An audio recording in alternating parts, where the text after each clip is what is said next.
উপরে দেখেন এখানে যে একটা সামেশন অপশন আছে, সেখানে যদি ক্লিক করি, অপশনে ক্লিক করলে পুরো অংশটুকুই আমাদের সিলেক্ট হয়ে যাবে, তারপর আমরা এন্টার দিলে সামেশন হয়ে যাবে। এটা গেল একটা পদ্ধতি। সেকেন্ড পদ্ধতি, আমরা এটা ডিলিট করে দিলাম, আমরা পুরো ডাটাটা যদি সিলেক্ট করি তারপরে আমরা সামেশনে ক্লিক করলে তাও সাম হয়ে যাবে। দ্বিতীয় পদ্ধতি গেল।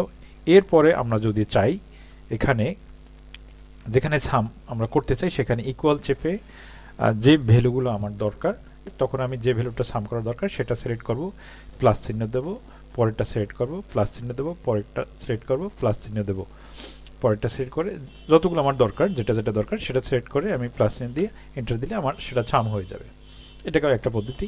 আরও একটা পদ্ধতি আছে, আমি এখানে ইকুয়াল চেপে সাম লিখে দিই, SUM, তারপর ফার্স্ট ব্র্যাকেট ওপেন, আমার যে ভ্যালুগুলো সাম করা দরকার সেগুলো আমি সিলেক্ট করব, তারপরে শুধু কমা দেব, কমা কমা দিয়ে সিলেক্ট করে নেব, কমা সেলেক্ট, কমা সেলেক্ট, এরপরে আমি ব্র্যাকেট ক্লোজ করে এন্টার দিলে আমার সামেশন চলে আসবে।